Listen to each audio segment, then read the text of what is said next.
We got to talk to Manny. He seems like he's really matured this year and talking about kind of being where his feet are. How much have you seen that from him this year, and coming even from the injury last year? I actually think it's the hardest thing to do for student athletes in 2023, what Mo's doing. I hope he plays great. We need him to play great. I just think it's really hard. It doesn't matter the sport, but with all that has changed and all of the voices that surround these young men and women, for him to go about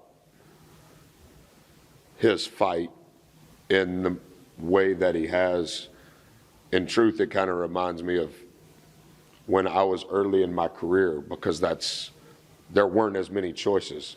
There weren't as many options.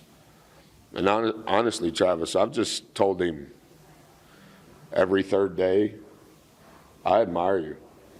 Thanks for being an example to me. Because he could have handled it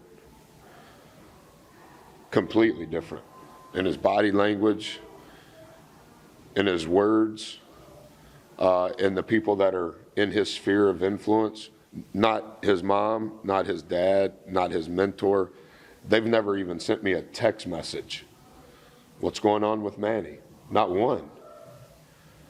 And I actually think that subliminally he's had an impact within our organization, specifically to his teammates, on not many things are going my way, and look at how I'm handling it. And it's created a little bit of where they're cheering for him, even though they wouldn't articulate it that way. And I think that'll be good for him for his life, because he hasn't tried to hit the escape valve. He hasn't blamed anybody. He hasn't complained. He hasn't tried to defend his position. He's just been incredibly disciplined in his routine, in his emotional intelligence. You just don't see it very often. And I appreciate the example that he's been to all of us in that regard. And if he had handled it differently, he wouldn't be here right now. That's what I think, Brent. Like, you guys know this, and I'm not saying it's the right way to do it, and I don't know that you can do it this way anymore. I talked to you guys. I would have said that if Mo was standing right here. And if you guys weren't here, I would still tell Mo that. And broke his hand, you remember, at Florida, game number 1. Set out the next 16 games. And then I was telling him when he came back, you can't redshirt. You played one too many games. We can't change that. But we're a different team doing different things than when you left. So we just need you to throw good pitches. And you're not going to be able to make up for lost time. I actually thought he handled that really well. And then some of the exposure, because he's such a good kid, that comes from, oh, he's healthy and he's back and he's a good player and he's going to play all the minutes, and Twitter says he's a starter, and then he's a low minute guy. And he still just handles it with such grace. And yeah, you don't know that when you're recruiting someone, but man, they haven't, none of them have done anything but be incredibly supportive of what we do and how we do it. Like his mentor, his mom and dad, they've never seen him play. And like his mentor has been like, that was during COVID, obviously, when him and Forrest signed.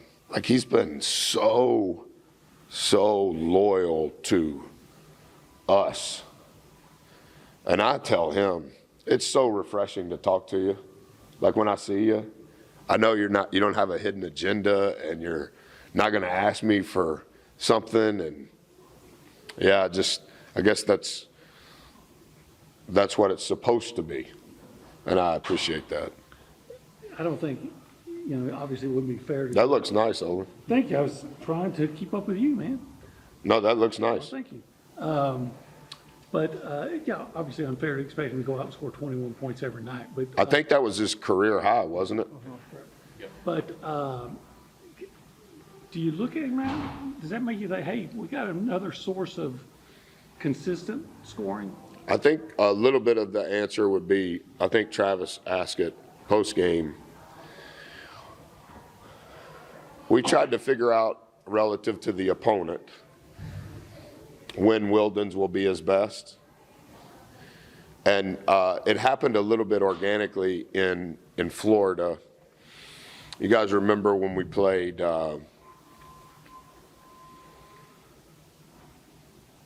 Florida Atlantic? I think Mo was really good that game, wasn't he? I think Four had his career high that game. Obviously, Florida Atlantic's better than us. But how they played fit Four and Mo perfectly. And then against Iowa State, Mo was not very good. And that game didn't fit Mo very well. And to the original question, I think that speaks to his maturity, is I'm telling him, this is what I think. This is what they're going to do to you. This is how we're going to handle it. Do you understand? And I think he keeps growing in that regard. Do I think he's going to do it every game? No. Do I think he's a good player who is growing in his confidence because he's fought through things the right way? For sure. Do we need him to help have a secondary ball handler? Yes. Do we need somebody that is a perimeter-oriented scorer in addition to what we currently have? Yes. And his physicality comes out in different ways that also plug some holes that our team needs. With how Houston plays defense, especially on the ball screen, not to get too tactical, but does that change the way that you look at your offense? Yeah, so you know all the numbers. The reason why they're number one in Ken Palm and number two in the net is because of their DER. Like they're allowing teams 0.73 points per possession. I think 6 teams have scored 55 or less against them. So, yes, sir, it is their ball screen coverage, and that's a part of it. It is their turnover rate. That's a part of it. I think it's just who Coach is. I think it's who Coach has been since he was at Montana Tech. I didn't know him then. I was begging him to hire me when he was the coach at Oklahoma. That's who he was then. I don't think he tries to hide anything. He wants to be the hardest playing, most physical team, regardless of level of talent on both ends of the floor. We're going to shoot more balls than you because we're going to take it from you. And if you do shoot it, we're going to get it. And then when we're on offense, we're not going to turn it over and we're going to shoot it. And we're going to at least get it once before you get it back. And so the pressure of physicality that they play with, most teams throughout his career, I think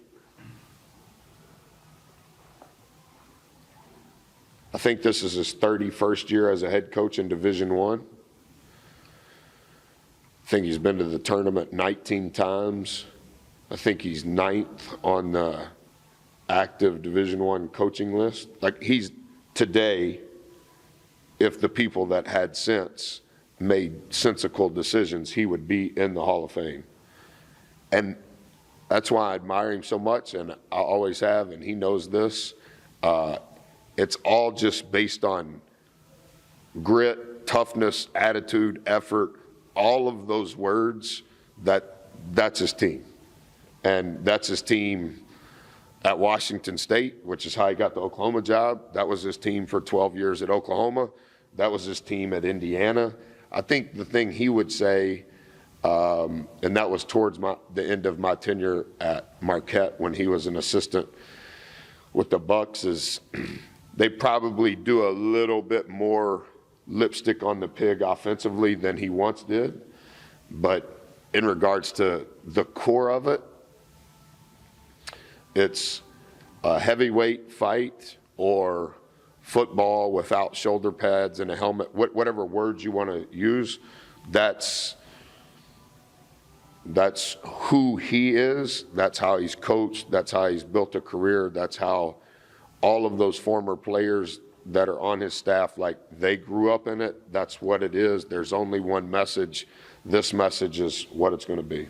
Are you able to use the Virginia game at all? I mean, are there any similarities with, two good defensive teams? Does that help, I guess, prepare for a team like Houston? It will make you, they both suffocate you and take your oxygen from you. Respectful to Coach Bennett as well, but it's a different type of suffocation. But the difficulty in scoring, it's the same. But how they do it, tactically, it's different. And then just games like this, and you've already played several against, top competition. Do you get the sense, I mean, is your team are they enjoying the rigorous kind of pre-conference schedule? Do they get how this is helping them? To some degree, I think they do. I don't spend a lot of time on it. I'm going to touch it for about 50 seconds when I go downstairs. I think this will be our 7th quad 1 or quad 2 game. I think SMU became a quad 2 game this morning, if you looked it up. Memphis will continue to go in an upward trajectory. We helped them with that. I think they understand bits and pieces of it. Rigorous is for sure a good adjective towards it. I think the intensity required mentally, physically, and emotionally is new to, that's the price of admission for this, right? And I think there's a part as a athlete where you think, yeah, it's required on game day, right? Yes. But then when you are doing it as often as we're doing it, I think what our guys are picking up on is, you mean we have to do this every day so it becomes our habit? Yes. And Rock said this, you mentioned Virginia. I go out on the floor for 17 minutes at a certain time on game day. And I always sit with Rock and I drink an energy drink. And that's kind of like my recess for the whole day. From the time I wake up until that 17-minute break, everything's kind of structured. And so I sat down at UVA, and he said, well, the one good thing about playing the schedule we're playing is you don't have to worry if the guys are excited to play.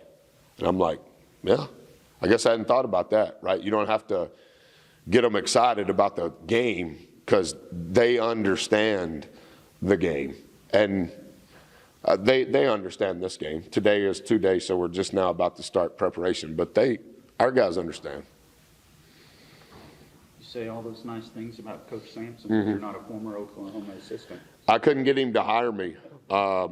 You know some of this story. I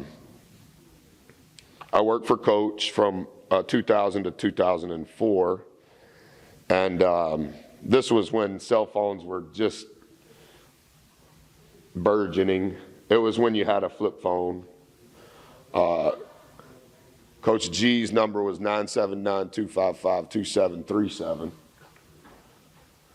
I was at CSU. I called him every hour from 6 a.m. to midnight, every day. And I had been offered the job at Baylor in '03, 2 days before the murder. The following year is when Coach got this job. And it corresponded with when Frank Haith left Texas as an assistant and became the head coach at Miami.